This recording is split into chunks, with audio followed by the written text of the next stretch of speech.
Páscoa, diferente do que muitos estão acostumados, não é sobre chocolate, não é sobre ovos de Páscoa nem coelhinho. Estamos reunidos em nome do Pai, do Filho e do Espírito Santo. Amém. Oi, pessoal. Vou fazer esse encontro hoje um pouquinho diferente. Vou dar uma pausa no livro e vou explicar para vocês um pouquinho mais sobre a Semana Santa. Muita gente, além de achar que Páscoa é ovo de Páscoa, é chocolate, é coelhinho da Páscoa, também acha que esse feriado, né? Porque tem a sexta-feira, então já emenda aí a sexta, sábado e domingo. Muitas pessoas aproveitam para ir viajar, para ir para a praia. Então, muitas pessoas consideram essa data tão importante, a mais importante assim da nossa fé, as pessoas consideram como um feriado qualquer, em que elas vão curtir, entendeu? Vão descansar. E não é assim que a gente deve viver essa semana.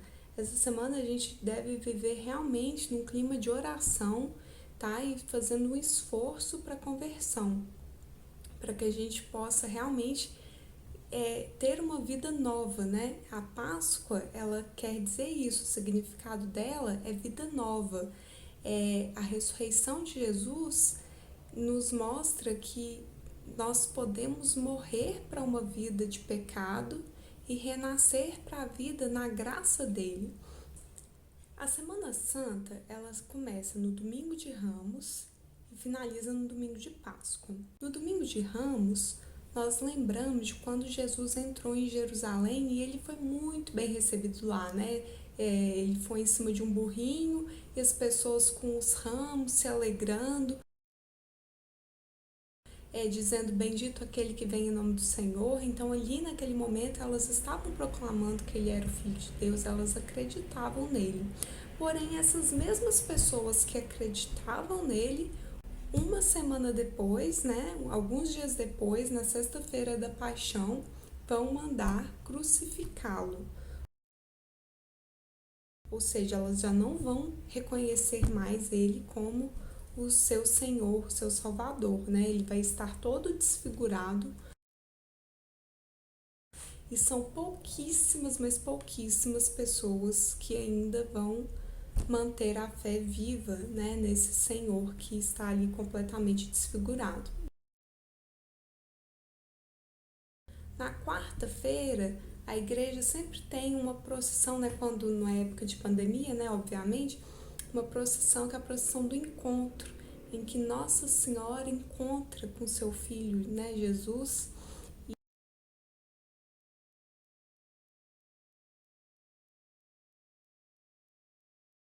Naquele momento de dor, né, em que ele está ali caído no chão e aquele amor, ela está ali unida com ele naquele sofrimento e restaura a coragem dele para que ele se levante e siga, né, em frente na sua missão.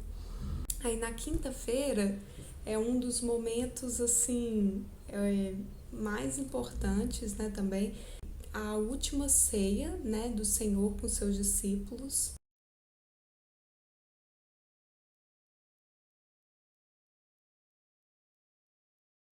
Nesta última ceia, ele parte o pão, né? Ele institui a Eucaristia, né?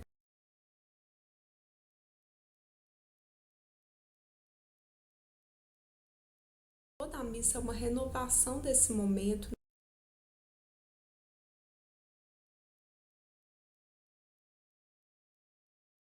da entrega de Jesus por nós, né? Para nos salvar, né? Dos nossos pecados, da crucificação, de todo o sofrimento, de toda a paixão de Cristo. Então, toda a Santa Missa é revivido, né? Acontece novamente isso num plano espiritual, em que nós não estamos enxergando, mas acontece.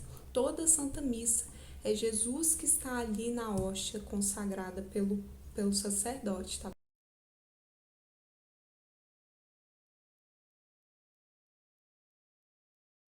E na quinta-feira, Jesus se reúne ali com seus discípulos, né? E ele vai partir o pão. E antes dele partir o pão e entregar para os seus discípulos, ele já entrega, né, que um deles vai traí-lo. Todos os discípulos ficam assim, quem será? Será que sou eu? Será que sou eu, Senhor? Será que sou eu?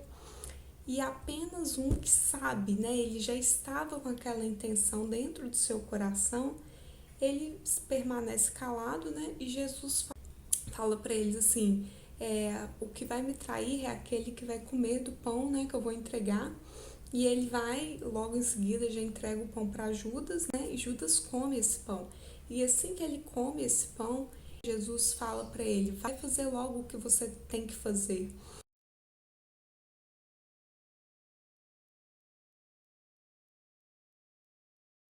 Simboliza muito bem quando nós vamos nos comungar e nós não estamos em estado de graça, pelo contrário, nós já estamos tramando todo um plano de traição para Deus, né? O que é esse plano de traição?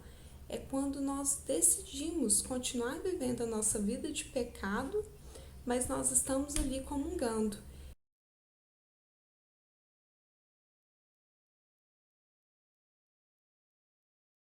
E o que acontece, né, quando nós fazemos isso, quando nós não confessamos, como que a gente faz, né, para a gente estar limpo e digno para se confessar? Nós temos que nos arrepender dos nossos pecados, né, procurar sacerdote e fazer a confissão.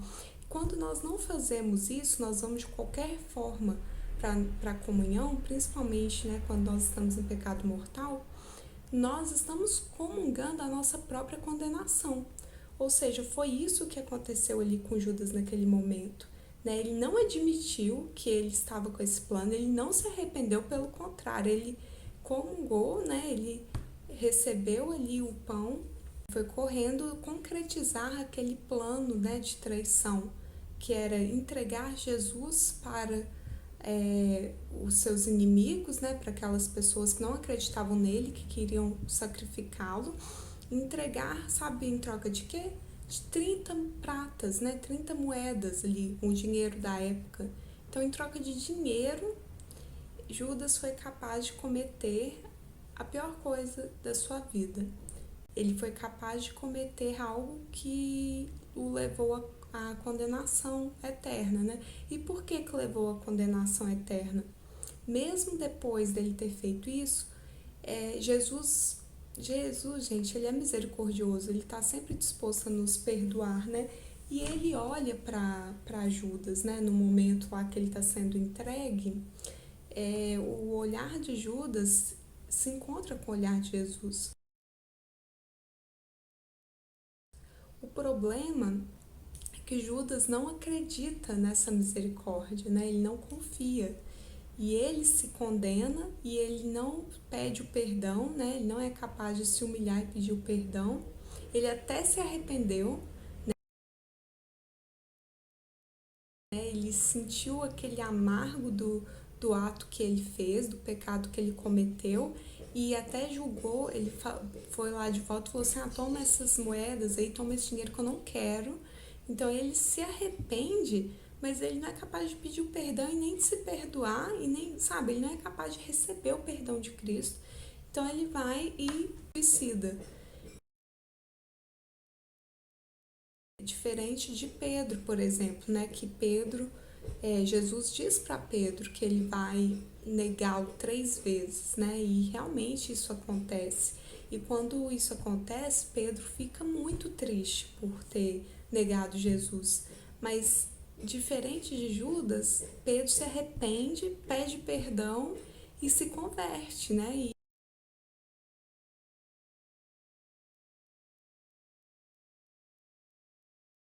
recebe o perdão de Deus, né, ele quer voltar para a graça.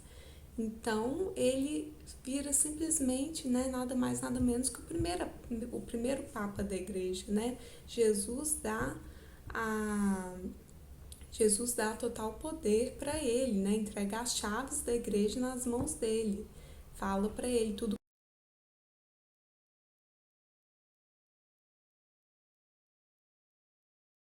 ligados na terra será ligado no céu, tudo que desligares na terra será desligado no céu. E Pedro vira o primeiro Papa da Igreja por isso.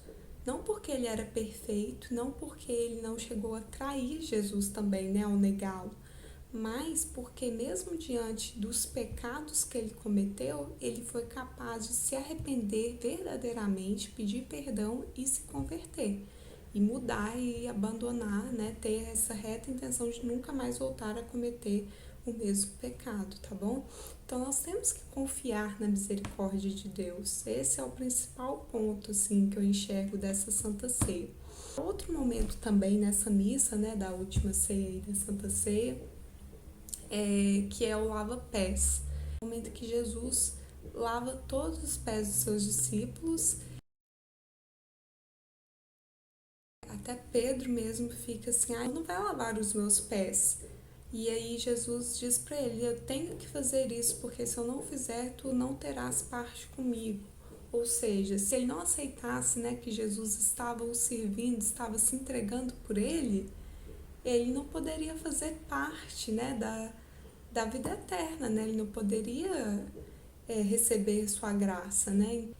Jesus mostra ao lavar os pés dos seus discípulos que nós devemos servir as pessoas que estão ao nosso redor, né?